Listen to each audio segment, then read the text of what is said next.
Bien, vamos a comenzar. Le agradezco a toda la gente que ha podido venir presencialmente únicamente el viernes a esta hora a escucharnos.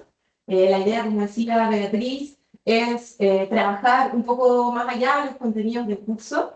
El objetivo de esta charla es responder esta pregunta, pero el centro, y tiene que ver con las preguntas que ustedes van a ver desarrollar, es preguntarnos la relación entre las emociones y la razón en la filosofía de nuestra luz. Ya vamos a mostrar a las emociones a través del miedo, que es algo que en estos tiempos, para bien y para mal, nos convoca a todos. Y lo segundo que vamos a tratar de trabajar hoy es, bueno, cómo salir del miedo, ¿no? En vez de la desesperanza, en vez de vernos apagados por el miedo, ¿qué estrategias de salida podemos darle al miedo? ¿Qué sentido le podemos dar al miedo? ¿Cómo nos sobreponemos a una emoción como esta? ¿Ya? Como ustedes saben, nuestro curso está centrado en tres preguntas principales, que son las que están acá proyectadas, y a través de los contenidos de la conversación de hoy vamos a tratar de enriquecer estas tres preguntas, ¿no? La primera pregunta es ¿quién soy? Y para Luis Bonk, un aspecto esencial de ese quién soy es un ser vulnerable que necesita de nosotros. Y me parece que los cursos pueden haber visto ya esta dimensión del ser humano. Vamos a ver cómo esta vulnerabilidad se conecta tanto con la razón como la forma de hacer política. Vamos a bajar el miedo en su dimensión política también. Y cómo la vulnerabilidad también al final va a ser una salida. El trabajo con otros, el encuentro con otros también es una salida a esa emoción. Por lo tanto, en nuestra segunda pregunta del curso, ¿en qué podemos hacer? Va a estar enfocada esa salida al miedo, pensar críticamente, imaginar al otro, ponernos en su lugar, no tenerle miedo al otro, querer trabajar con otros, y para ello entonces apuntar a la justicia social, que es también el centro de nuestra unidad número 2. Me imagino que en todas sus clases ya estamos en la unidad número 3, que está por venir, nos estamos preguntando temas que pueden generar miedo en el futuro, ¿no es cierto? La IA, el reemplazo de la automatización por los trabajadores humanos, las guerras, el calentamiento global. Pero la salida de esto va a ser una apertura a la esperanza, a la idea de que el estado de cosas actual sí puede cambiar y eso sí depende de nosotros. La capacidad de imaginarse cosas nuevas, la capacidad de imaginarse que podemos salir de las cosas que nos dan miedo, nos va a ayudar también en este recorrido, en esta manera de interpretar este tipo de emociones. Entonces, la relación entre las emociones, en particular el miedo y la razón, su aplicación a la política y tratar de encontrarle una salida a esta emoción. Y para empezar a conversar, quiero que me levanten la mano, por favor, las personas que alguna vez han sentido miedo de que las vayan a asaltar. Amplia mayoría. ¿Quiénes de ustedes en algún momento de su vida han tenido miedo de que los vayan a patear? No todavía. ¿Quiénes han sentido miedo con que la persona que a ustedes les gusta los va a rechazar, no les va a prestar? Experiencia compartida, a mí también me gusta. En términos macro, en términos globales, ¿quién le tiene miedo a la IA? ¿Quién le tiene miedo a la inteligencia artificial que nos puede reemplazar, que es un programador de computación mañana?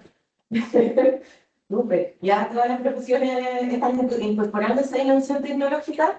El Papa acaba de sacar una encíclica proponiéndonos que la inteligencia artificial incluso podría llegar a ser una manera de esclavitud, un modo de esclavitud. ¿Ya? Hay una inquietud en la sociedad por las cosas que están por venir que nos produce muchas veces miedo.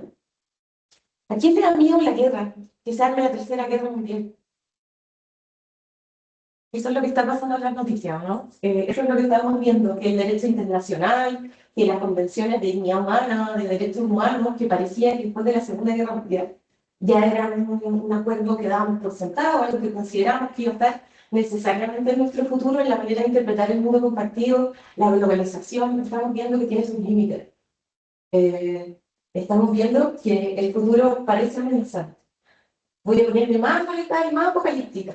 Vamos a salir del apocalipsis, pero pongámonos más apocalípticos. ¿Quién tiene miedo que de acá a la vida de sus bisnietos el calentamiento global haga que se extinga el ser humano? ¿A quién le da miedo que extingamos todavía más a otras especies y ecosistemas? Súper, muchas gracias. Estamos llenos de miedo. Llenos de miedo. La última. ¿Qué personas cuando terminan un carrete y se van a la casa y se van separados de los amigos, escriben, amiga, porfa, avísame cuando llegues a la casa. Súper, muchas gracias. Cuando nos preguntamos si el miedo es o no una emoción racional, ese miedo tiene un anclaje en lo racional, ¿no? Cuando yo digo, amiga, avísame cuando llegue. ¿A qué le estoy teniendo miedo? ¿Qué le puede pasar a la amiga o al amigo? ¿Qué se imaginan los primeros? ¿Qué? Un accidente, un choque, el Uber, el micro, ¿qué más? Que le puedan robar, súper, que pueda subir llamadas, ¿no? Sí, una agresión sexual, ¿no es cierto? Que haya que ir a defender, que haya que ir a cuidar. Cuando nos da miedo es porque queremos cuidar a la gente, eso vamos a trabajar enseguida. Hay una dimensión racional del miedo, porque como nos va a decir Nussbaum, nos da miedo lo que nos importa. No nos da miedo porque sí el amigo, porque hay una intuición de que es algo que en efecto pasa, como ustedes que han tenido miedo de que los resalten, es algo que en verdad puede pasar, pero también porque la amiga o el amigo es algo valioso para mí. Lo que más nos da miedo es eso que resulta valioso para mí. Levanten la mano de las personas que les ha dado miedo sacarse un rojo. Todos. Levanten la mano las personas que les da miedo que con la primera o segunda nota este semestre a lo mejor no van a aprobar el ramo. Los miedos comunes, ya no se sientan solos con ese miedo. Es algo que puede pasar, pero también está asociado a creencias. Y esas creencias yo las puedo cuestionar y eso me va a permitir salir del miedo también. Nos va a proponer que las emociones sí tienen una cuota de razón. La separación entre la racionalidad humana y las emociones de los seres humanos parece que fuera dicotómica, que fueran dos cosas totalmente separadas, como fueran interdependientes. Pero en realidad nos va a proponer ella, son dos caras de la misma moneda, vienen juntas, no vienen separadas. ¿Hay una dimensión racional de las emociones? Sí, va a decir ella, inmediatamente. ¿Puedo llevar mi vida solamente guiado por las emociones y dejar de lado la razón? Mi pensamiento tampoco, ¿no? Entonces va a proponernos que esto viene junto y que para pensar nuestras vidas, para pensar el mundo compartido, es algo que tenemos que reflexionar. ¿Por qué ella dice que las emociones tienen una estructura cognitiva o una dimensión racional? Primero nos propone que tienen una intencionalidad. Yo tengo, como dice acá, ¿cierto? Voy a apuntar un objeto, estoy enojado con alguien, tengo miedo de mi amigo porque mi amigo me importa. Estoy triste por alguien, no viene de la nada. Lo que nos acontece en el cuerpo también es indesmentible, ¿no? Estoy dando la prueba, no estudié demasiado o estudié mucho, pero no estoy con total certeza de que me va a ir bien. ¿Y qué síntomas siento en el cuerpo cuando me pasa eso? ¿Qué siento cuando tengo miedo en una prueba? ¿Qué me pasa en mi cuerpo? Se contrae, me puede doler la guata, ¿qué más? Me pongo nerviosa y eso, cuando estoy nervioso, ¿qué pasa en mi cuerpo? Tiemblo, hay gente que se marea, hay gente que le dan ganas de vomitar, hay personas que tienen legítimamente también crisis de pánico porque están muy estresados y les da mucho miedo. La intencionalidad supone una dimensión racional, pero esa dimensión racional, como está dirigida a algo, también nos produce sensaciones en el cuerpo. Pero nos vamos a decir, pero no son puras sensaciones irracionales. Hay una causa, hay una intencionalidad que está produciendo en mí ese miedo con esta dimensión cognitiva, pero también sensaciones corporales. Vienen juntos, estamos integrados. Pero ese miedo está basado en creencias subyacentes. Mi casa queda en un barrio peligroso. Por lo tanto, es más posible de que yo tenga la creencia de que me van a asaltar en esa esquina donde ya asaltaron a alguien. No es necesario, no se sigue necesariamente, pero esas creencias sí influyen en mí. El conjunto de creencias, la manera que yo tengo de interpretar el mundo, también influye en mí. Cuando yo le tengo miedo, como el día de la cortina, a los pobres, la aporofobia, ¿qué creencia subyace a ese miedo? Que el pobre puede venir a delinquir, que el pobre es sucio, que puede estar loco, ser drogadicto, amenazarme, que el pobre no tiene nada que darle a cambio a la sociedad, entonces que me va a pedir, me va a quitar recursos. Voy a tener que cuidarlo sin que necesariamente pueda reciprocar. Y no necesariamente. Si voy a un barrio desconocido y esa creencia me hace pensar o interpretar que ahí está el peligro y eso me da miedo, si yo soy capaz de cuestionar y verificar si esas creencias tienen un sustento empírico, real, verificable, yo puedo modificar ese sistema de creencias y por lo tanto puedo influir en la emoción del miedo que acontece en mí. Y una tercera dimensión racional o cognitiva del miedo sería el eudaimonismo, la idea de la vida buena, y yo les voy a decir que esas emociones están ligadas a lo que yo valoro. Cuando a mí, cuando chica, me daba miedo ser la última que eligieran para el equipo de deporte. ¿Ya? ¿Quién va a ser en qué equipo? Y la persona que elegía el equipo decía tú, y a mí me daba mucho miedo ser la última. ¿Qué creencia o qué idea de vida buena estaba detrás del miedo infantil como ese? Que no tengo tantos amigos, que para ser elegida tengo que ser siempre buena, que no me van a elegir por amistad, me van a dejar al último, y si me dejan al último yo me voy a sentir rechazada. Voy a sentir que soy menos que los otros, y me voy a sentir el nerd del curso, o el que queda fuera del curso. ¿Cómo desmonto eso? ¿Ya? ¿Por qué me importa? Porque sí quiero ser querido, sí quiero ser elegido, sí quiero estar integrado al grupo.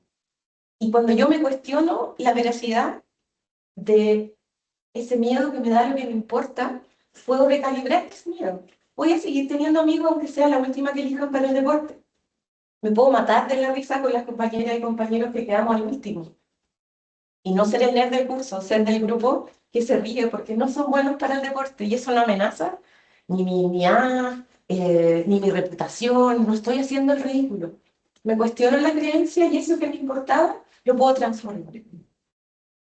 Y cuando hablamos de la eudaimonia o este horizonte de lo que consideramos la vida buena, vamos a encontrar entonces que el miedo no solamente es algo contrario a la razón, irracional necesariamente, un impulso solamente físico, no es solamente una sensación corporal. Las emociones, nos dice Nussbaum, no son impulsos corporales y reflexivos, no son solo sentirse nervioso, que te duele la cabeza, que te tiemblen las manos, sino que contienen un fuerte componente cognitivo, son evaluaciones o juicios, como dice acá arriba, juicios de valor, que asignan a cosas y personas externas a nuestro propio control, ojo con la palabra control, una gran importancia para nuestro propio bienestar. El ser humano tiene miedo a lo que no puede controlar. No puedo controlar si soy popular en el colegio, me da miedo, pero no es pura sensación corporal. Hay algo que estoy valorando.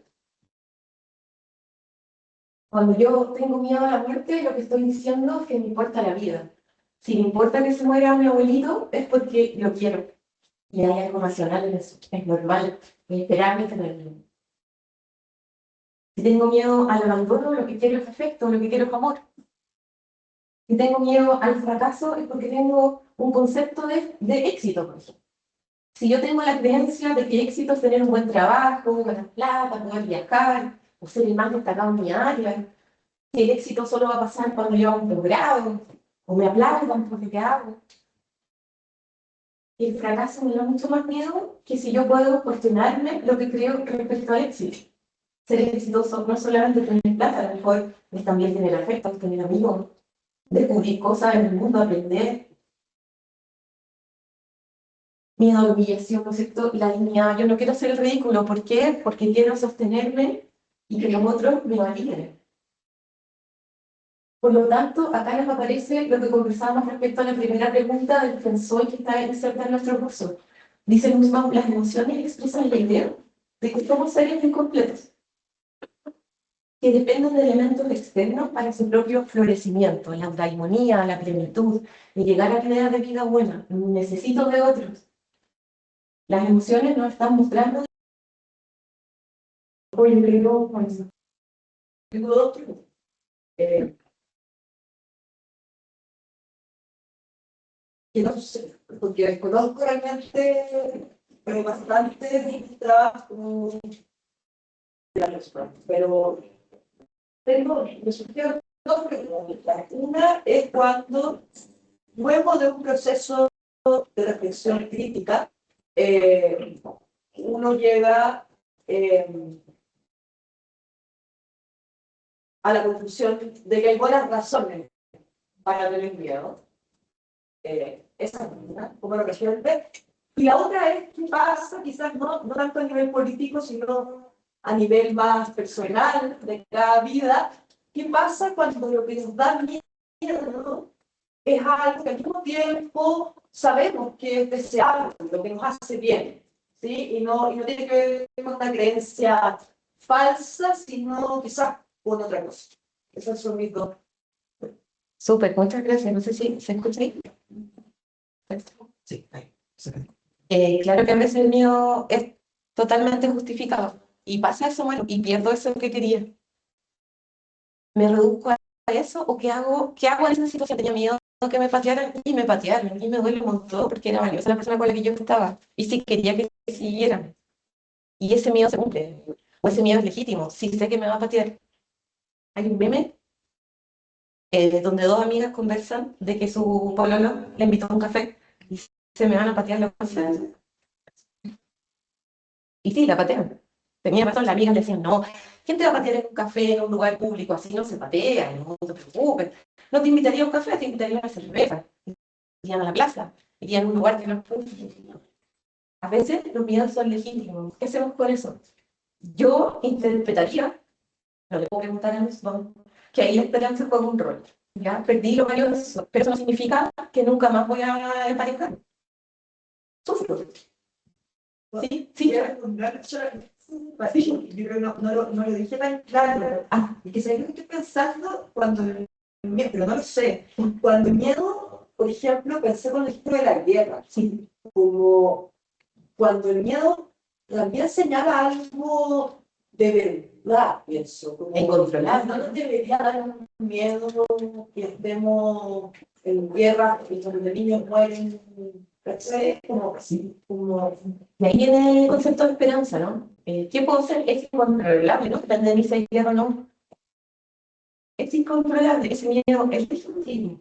¿Qué puedo hacer al respecto? La esperanza es como algo activo, pero a lo mejor no voy a poder evitar la guerra. Pero eso, me puedo sobreponer a eso. No necesariamente porque la creencia sea falsa, ¿sí? Lo importante acá es que el miedo no te paralice. El miedo también puede ser un motor. Hans Jonas, por ejemplo, que es un filósofo que habla del medio ambiente, un filósofo alemán de mediados del siglo XX, habla de la evolústica del temor y dice que deberíamos tener miedo a la extinción de la vida en la Tierra. Que eso sea en la práctica como un control de riesgos de lo que podría pasar. A veces el miedo es movilizador. Y en la guerra hay mucho miedo porque precisamente no tengo el control sobre lo que va a pasar. No tengo mucho impacto en cómo van a cambiar las cosas, pero sí me puedo quedar esa esperanza colectiva en la sociedad. Puedo hablar del miedo, puedo llorar del miedo, puedo pensar en estrategias para sobrevivir al miedo. No es una fórmula de vida perfecta, no es una psicóloga que te vaya a sacar del problema, pero en efecto, ¿no? Podemos perder cosas valiosas. Una de las cosas valiosas que perdemos con la guerra es la idea de progreso y miedo de mañana, de que ya nos habíamos puesto de acuerdo que algunas cosas no habíamos pensado nunca, como un genocidio. Ya habíamos pasado por ese capítulo, ya habíamos aprobado ese ramo. Y nos da miedo, y es legítimo tener ese miedo. ¿Qué vamos a hacer con lo que viene? O sea, claro, no sé si la filosofía nos va a una respuesta, parece que sale una salida, y pues, no sé si una pregunta. No sé si querías agregar algo necesario. Estoy de acuerdo contigo, estoy de acuerdo con la misma, pero también pensando en la respuesta a lo que está planteando Jesús, también refugiarnos en otro. O sea que al final el miedo legítimo también es humano, no solamente pensar políticamente la esperanza futura, sino abrazar a un otro, en el fondo, Sí, ¿no? Y compartir el miedo o llorar con otro es también, me gusta mucho la gestión, ¿no? Una gestión del miedo y que eso siempre va a estar. ¿No? Siempre necesitamos también que refugiarnos en otro y el puro compartir el miedo, llorar con otro, también creo que es un camino necesario. muy de acuerdo, ¿no? Sostenernos en el otro, somos con otros. Yo soy un nosotros. Y en la medida que tenga la capacidad de ser nosotros, yo también pienso que también es mejor también. ¿Sí? Ya, entiendo el concepto respecto al miedo como herramienta política y la esperanza, pero me pregunto, ¿qué se espera realmente de las personas que viven en una sociedad dictatorial, como que ¿qué se espera para que ellos sean capaces de luchar cuando realmente lo que se ve amenazado no es solo su vida, sino es su estabilidad, es su familia, es la posibilidad de vivir tranquilo? Entonces, claro, se les impide, por ejemplo, pensar y ser como una disidencia del pensamiento político. ¿Qué se espera o cómo se le pide a una persona que vive en una dictadura que piense y sea disidente de los pensamientos que guían el gobierno, pero que finalmente el ser esta disidencia va a ser que también te maten? Es muy real, ¿no? Por eso me acompaña un mismo auxiliar a la dictadura, precisamente, porque hay un miedo súper justificado a que eso puede pasar. Yo creo que nadie le puede exigir un sacrificio personal a otro. Si nadie le puede decir a alguien que no, alguien fuera de esa situación no le puede exigir al otro. Pero hay muchas formas de resistencia, ¿no? Pensemos en las ollas comunes en el siglo de los 80. Pensemos en Mujeres por la Vida, que lo que decían era para hacer una plaza a cantar el himno nacional. Sí, ponían en riesgo su seguridad física. Sí, había un lenguaje que la valentía que nadie la puede exigir. Había personas que dejaban panfletos que pintaban en mural. Había personas que tomaron las armas y tampoco necesariamente hizo que hagan las cosas. Puedo exigirle a alguien que se sacrifique por los demás, no es una exigencia, una decisión estrictamente personal. Y a veces la salida de las dictaduras tiene que ver más con el humor, con la cultura, con las artes, con reírse del dictador, más que pegar un balazo necesariamente. Tiene que ver con una solidaridad en grupo que pese a que estamos sin escape, muchas veces compartimos comida, compartimos conversación, nos imaginamos en la fantasía del teatro, por ejemplo, porque él hacía mucho eso, ¿no? Se reía de las energías, se reía de que no andaba, y hay cosas rendijas pequeñas por donde la resistencia se puede colar, que no necesariamente implica, como algunas extraordinarias personas pueden hacer, dar todo por esa causa. Y eso a veces toma más de 100 años, o no también. Rusia ha tenido durante toda su historia líderes autoritarios, desde el zar hasta el mundo soviético. No necesariamente cambió los días de los sino que también cayó el muro soviético. Hay algo que también la cultura que tiene que interpretar lo que tenemos de otra forma. Y a veces son los nietos, los bisnietos de las primeras personas que tuvieron que estar en esos sitios. Entonces, ahí sí. Súper, sí, porque no teníamos nada.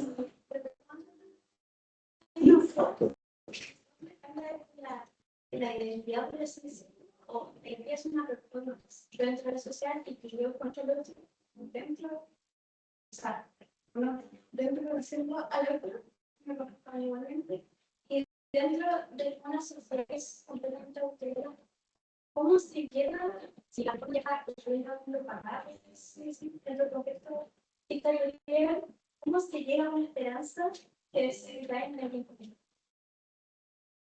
Entendiendo perfecto, sí. La performance tendría una dimensión para extraer a nosotros, también parte de quién soy. Hay gente también que se la juega por una causa, además de lo mismo por cualquier causa, y lo hace porque quiere hablar. Yo en el caso que digo, miren mi Instagram, todo el mundo ahí no hay una legítima búsqueda real de hacer ese aporte. En el tema de la dictadura, claro que para algunas personas era muy identitario. Y a lo mejor lo que hay que hacer es esconderse y sacar la voz en el momento propicio.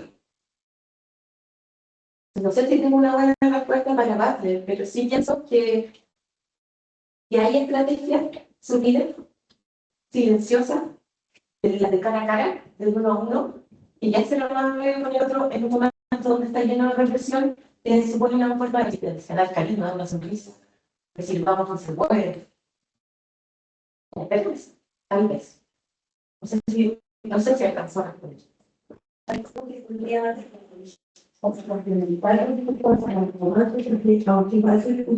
denunciar el sistema normativo en el cual se identidad familiar, el modelo normal, cuando hay los varios animales, finalmente la capacidad ética, y dice que todos somos capaces de, todos queremos ser reconocidos. Y hay una relación que es ontológicamente primaria, ética.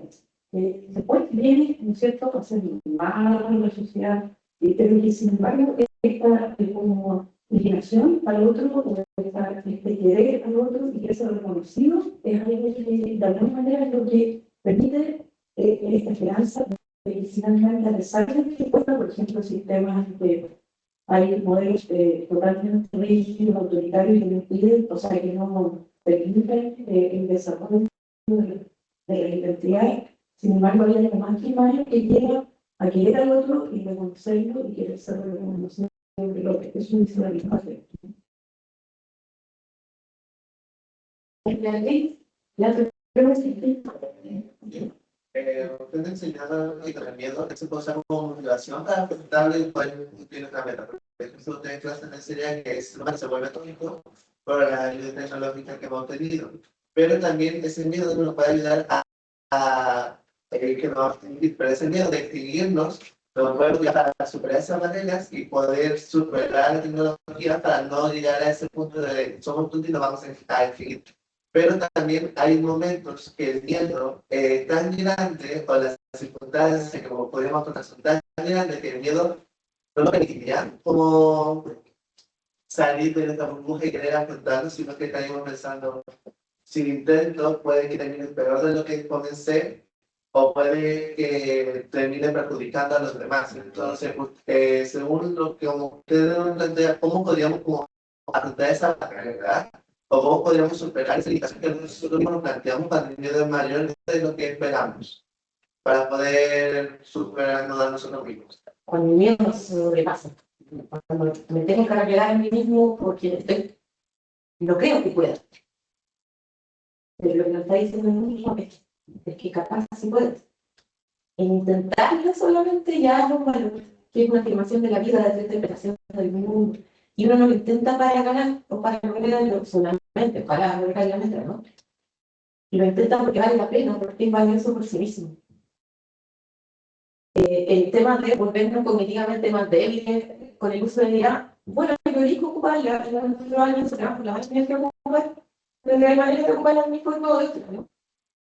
Y también hay maneras de tratar de sacar una voz democrática para los que decían en el futuro de la inteligencia artificial, no sean dueños, empresarios, que están ganando plata con eso, sino que sean todos.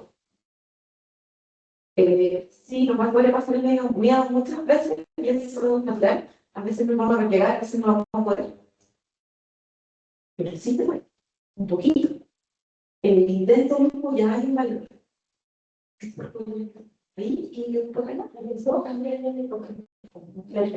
¿Sí? Sí, lo que Los más plantean los problemas, o sea, el tema del monarca. Sí.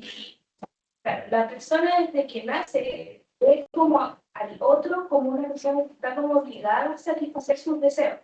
Entonces, mi pregunta es cómo la persona realmente llega a superar esto si desde que tiene conciencia ve al otro como alguien que le va a satisfacer sus deseos. O sea, ¿cómo eso se supera realmente? Decía que cuando ella habla de las artes y la humanidad también es una especie de salida, ¿no? Salir de ese narcisismo supone que yo necesito del otro, pero yo también necesitarme. Es una relación interdependiente. Entonces, cuando uno es adulto, se abre la perspectiva de los demás, o tiene relación de amistad, de pareja, vínculos con otros, se siente más fortalecido por el vínculo. No porque el otro me dé, porque dar también es enriquecedor. Mirar el mundo desde la perspectiva también es enriquecedor. Siempre vamos a querer cosas del otro.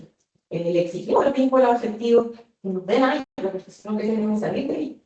Pero nosotros también queremos reciprocar. Y ahí se fortalece ese vínculo.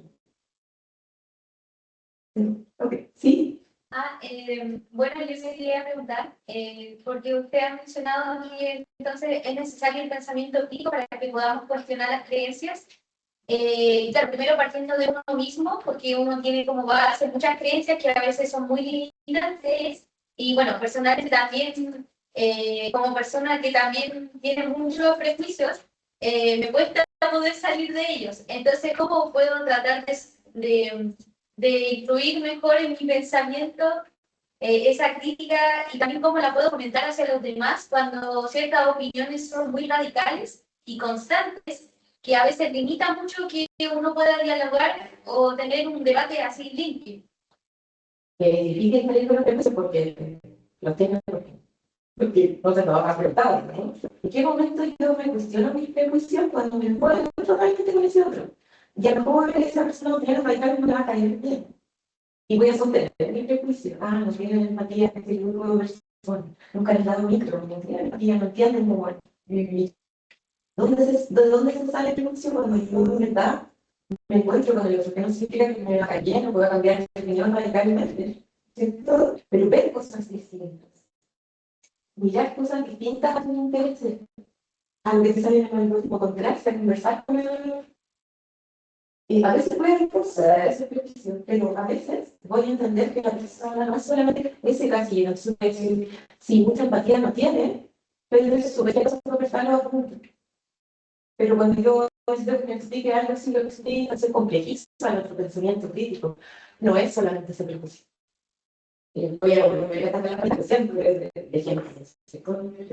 A lo mejor es el plan de sí es drogadicto y asaltante, pero además de eso, mira la política cuando está enfermo.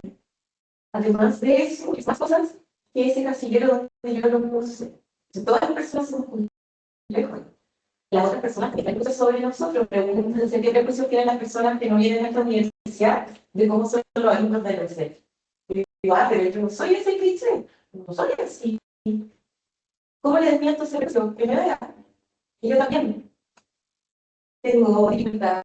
Yo también a veces programo. Yo no necesariamente soy lo que vos se imagina. No sé qué hacer. Al menos a mí algo de lo que me funciona las personas cristianas que los prejuicios no tienen sustento. Muchas veces. Puede haber, por ejemplo, surgen de las generalizaciones. Tuve una experiencia muy concreta que te lo era, pero luego lo generalicé a todas las personas son así, ¿no? Y lo que me sirve cuando yo converso con una persona, porque es bien difícil conversar con una persona que está cegada, que solo dice eso, es porque, preguntarle por qué. Y finalmente, como que no hay un momento de base, no hay razones para creer lo que se cree. Y también uno se puede preguntar a uno mismo, ¿por qué? Y si hay tener razones para defender lo que crees, ya, voy a dejar de ser un prejuicio. También leer mucho, leer de la perspectiva contraria. Para entender la postura del otro, porque siempre vamos a intervenir o estar en desacuerdo en ciertas cosas. Pero lo importante es que cada uno pueda defender su postura o tener razones para creer. Es decir, yo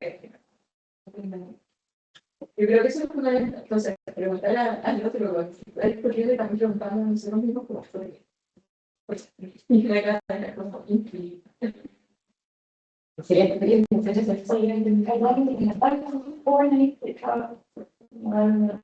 Mi pregunta apela tanto a una reflexión filosófica como a aspectos más psicológicos. ¿Qué sucede cuando uno ignora aquello que uno consciente y se queda en nivel?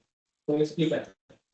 Yo desde que comencé a ignorar la expresión política, la iglesia, situaciones culturales en el mundo y personal, no disciplinarias, me preocupan, me hacen tener un cierto pérdida de fe, que sucede al día de mañana con la humanidad. Desde el momento que dejé eso de lado, me rendimiento académico a mejorar. Desde que dejé eso de lado, me estilo de vida así como mucho mejor. No sé, como feísmo, no obstante, soy consciente que igual puede traer un aspecto negativo. Pero también me comprometí conmigo mismo a que si dejo de lado aquello que agoniza, pues que no puedo controlar, me va a traer los beneficios a mí mismo. No quiero que en el individualismo, porque yo, a título personal, cada ayudo por ayudar, tengo que ser comunitarista, pero tanto de la filosófico, de lo psicológico, cualquier cosa que cuando uno no se compromete con Yo decía de ver la noticia de la televisión porque me pasaba lo mismo que decía, por lo asalto y el mundo es peligroso y no me dan ganas de salir a la noche. Hay maneras de informarse que no necesariamente tienen que alimentar el miedo. Y como tú dices, tú igual puedes ayudar por otro lado, pero la realidad es la que es. Si tú te puedes escapar por un rato, pero las consecuencias de lo que está pasando igual te van a llegar. También hay temporalidad. Puede haber un momento de mi vida donde me está pasando algo personal que no me puedo compartir algo con alguien, puedo preocupar el hermano chico que tiene también es difícil. No sobrecargarse el miedo, porque eso como estaba en paraliza. Pero en algún momento, la realidad que está pasando se va a acontecer. Yo podría pensar, mejor, mira, eso es la crisis de jubilación, porque ¿qué voy a vivir? ¿Cómo lo voy a hacer? Me da ansiedad, me da miedo. Lo olvido, por supuesto, porque no puedo ir a la universidad todo el tiempo, pero y va a llegar un momento donde sí no puede ser. Ese año quizás que viene. No lo vas a resolver todo necesariamente. Pero si hay sí, bueno, puedo explicar imágenes de la guerra que son desesperantes, o ver las noticias donde todo violencia y peligro, claro que no. ¿Sí? Y yo puedo estar informado de otras formas también. Puedo conversar con la gente, puedo leer el balance de los últimos 6 meses de lo que ha pasado en el mundo, y ya pasó. Entonces, viendo lo que pasó, puedo proyectar hacia el futuro y que vamos a hacer hacia adelante, pero no puedo hacer. Entonces, no es que te tengas que hablar todos los días y obligarte a sentir miedo, sino que al revés, es entender esa sensación, esa vivencia, como algo que tú puedes proyectar, que a lo mejor vas a poder contribuir como profesional 20 años después, y te vas a poder hacer cargo de ese miedo después. No sé, ¿qué me acaba? Ayer fue con las comunidades. Sí. ¿Cómo podemos distinguir entre un miedo racional y un miedo irracional en el conflicto actual, como donde el mundo está tan polarizado? Por ejemplo, en Chile hay una creciente preocupación del miedo hacia la delincuencia, cuando uno como quiere ser. Hay delincuencia. Y hay una delincuencia, pero es un miedo que está basado en evidencia. No es buena idea de algo peligroso, es probable que te va a hacer, porque hay evidencia de que a menudo pasa algo. ¿Qué puedo hacer con eso? Quizás puedo pensar en justicia social y la solución no es ir al barrio para sacar mi miedo, como si hubiese el caballo para seguir, para conquistar ese miedo. Sí, hay delincuencia. ¿Cuándo va a terminar esa delincuencia? Como le preguntaba a tu compañero, quizás mucho después. Quizás lo que puedo hacer para salir del miedo a la delincuencia es buscar una sociedad más justa. Quizás lo que puedo hacer es contribuir desde mi profesión o desde quién soy a tratar de pedir como equipo en un país y es muy grande. Entonces, quizás es que tiene un sustento en base racional y empírica, como decía el compañero, quizás es algo que no puede trabajar después. Entonces, no se trata de ir a meterte en el peor lugar posible porque vas a sobreponer al miedo.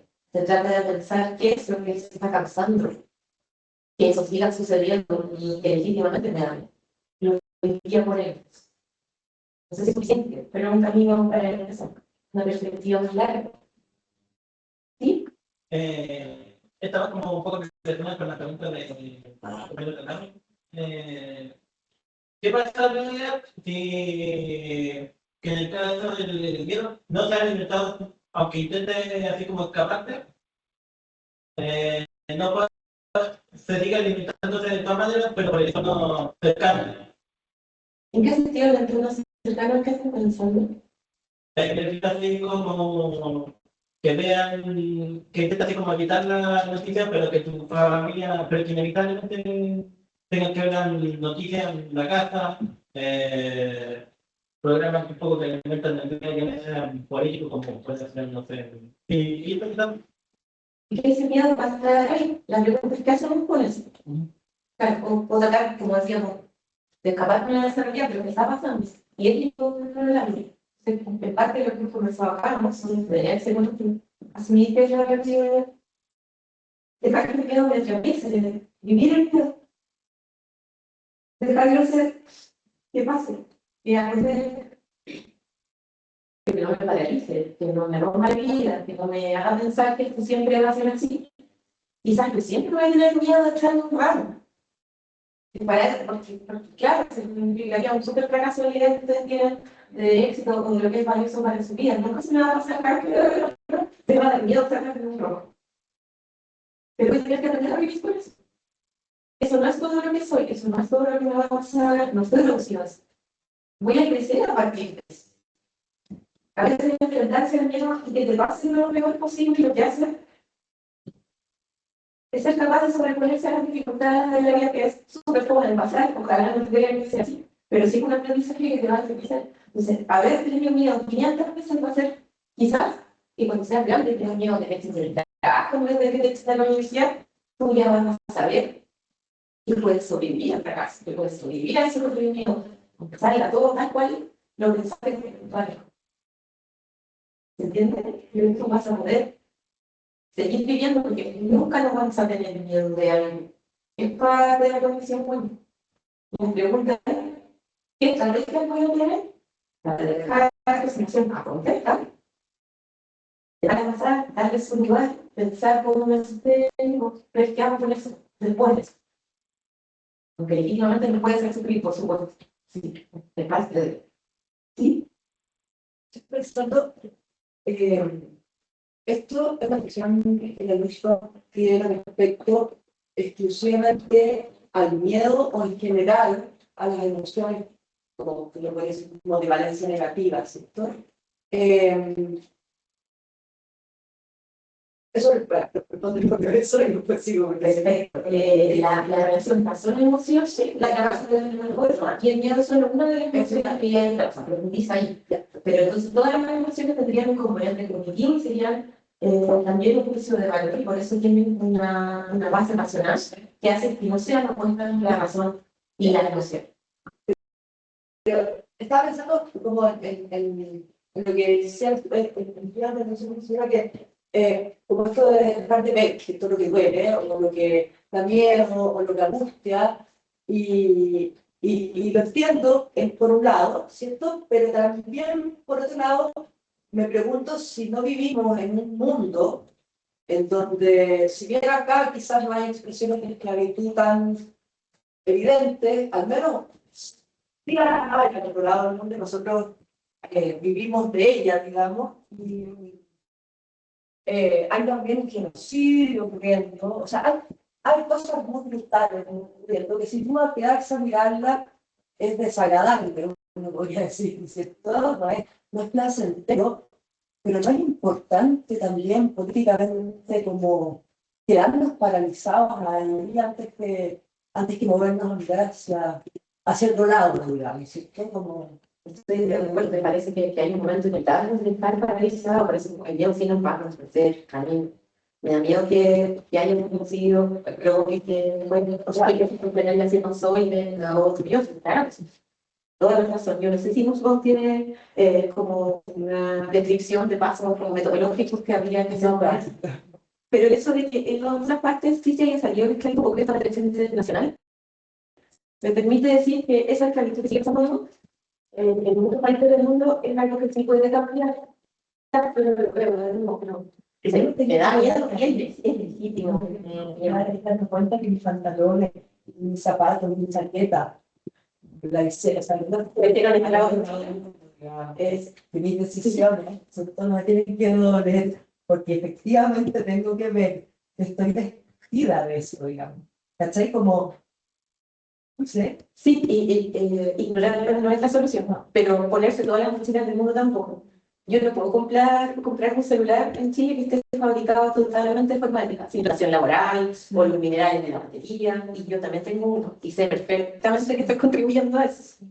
¿Y qué vamos a hacer al respecto? Hay que cuestionárselo. ¿Hay una solución al respecto? Yo no la tengo. No sé si Nufo la tiene. Se todavía tiene.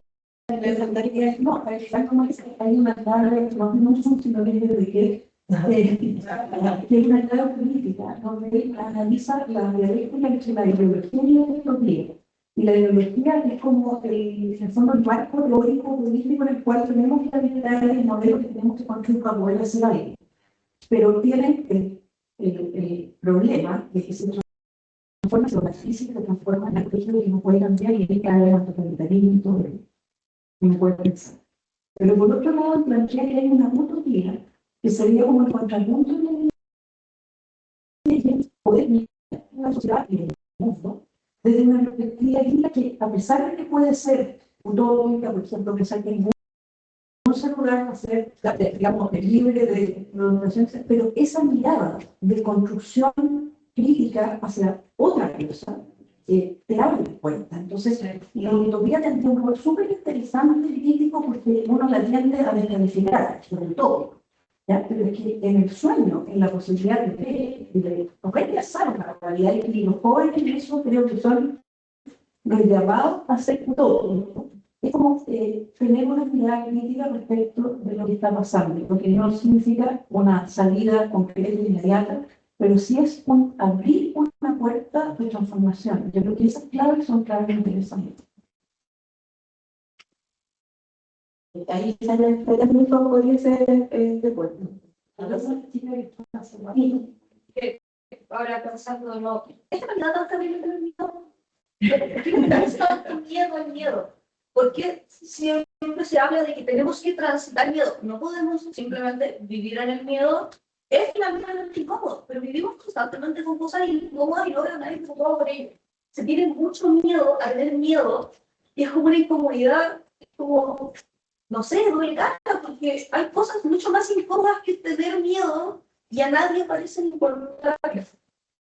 Yo creo que tienes razón, el sufrimiento, el desagrado, las acciones difíciles, la pérdida, están siempre ahí. Entonces, quizás es aprender a vivir con eso, en efecto. El riesgo del miedo cuando se vuelve paralizante, cuando me hace rechazar al otro, cuando lo que hace es cerrarme posibilidades de vida. Entonces, cuando uno habla de superar el miedo, no es que el miedo desaparezca, es que voy a hacer, ¿qué voy a hacer con el miedo? ¿Cómo voy a pesar del miedo? El miedo va a cambiar mi carrera. Obvio. Más miedo de poder darme, equivocarme carrera y terminar trabajando en eso porque no di el salto porque tenía miedo. No me voy a arrogar del miedo, yo estoy de acuerdo con eso, poder pensar en la vida de eso. Pero una pregunta filosófica, digamos, ¿y qué quiero hacer con ese miedo? Usar ese miedo, desde ese miedo. O del dolor, o de todas las emociones difíciles. Por eso yo les digo que tal vez lo que hay que hacer es dejar que la emoción acontezca, que aparezca. Llorar cuando tengo pena, notarme llorar cuando me patearon, me cargó. Y después de eso, no quiero patear, pero una vez que yo ya sobreviví la primera pateadora, probablemente siga teniendo miedo, pero sobreviví. Ahora voy a empezar de nuevo, vamos a reinterpretar el amor. Ahí el miedo a no volver a enamorarme sería, tengo la creencia de que el amor siempre va a ir, o siempre va a terminar al que termine. Sí. Perdona, no sé qué te está hablando. Ahí que ella. Sí.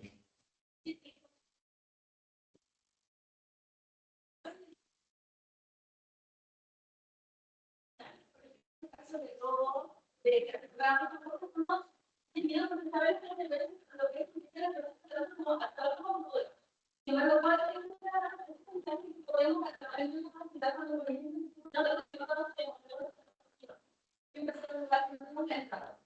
¿cuál es esa similitud o ligamiento que tiene en este momento igual cuando uno se necesidad de algo? Es algo desconocido que también va ligado a ese sentimiento del miedo. Se parecen mucho físicamente, pero en efecto hay una distinción, ¿no? Hay miedo porque tengo que aprender algo que considero valioso de Dios. La ansiedad, como tú bien dices, es esa sensación que tengo ante algo desconocido, que no sé cómo hacer, tengo referencia.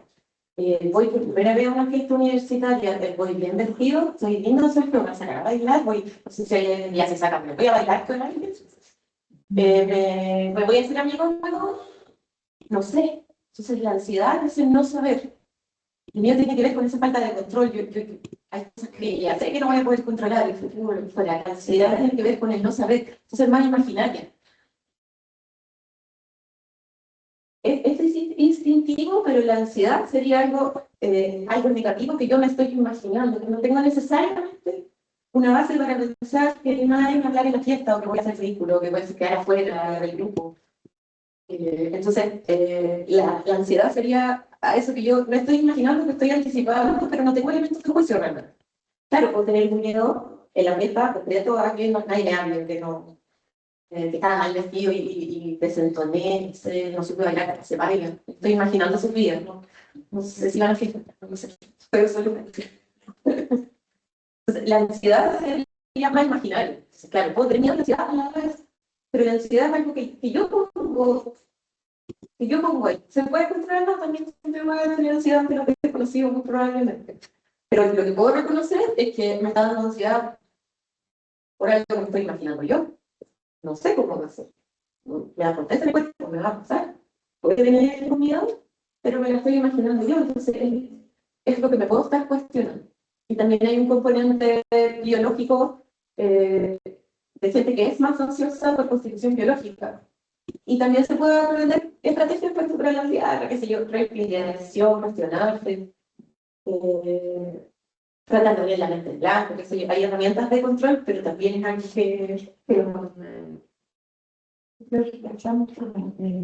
no sé si le... Sí, podríamos ir sumando. Agradecer mucho la participación, el interés. Por supuesto, para Camila, muchas gracias. Fue muy buena la presentación, así que un aplauso.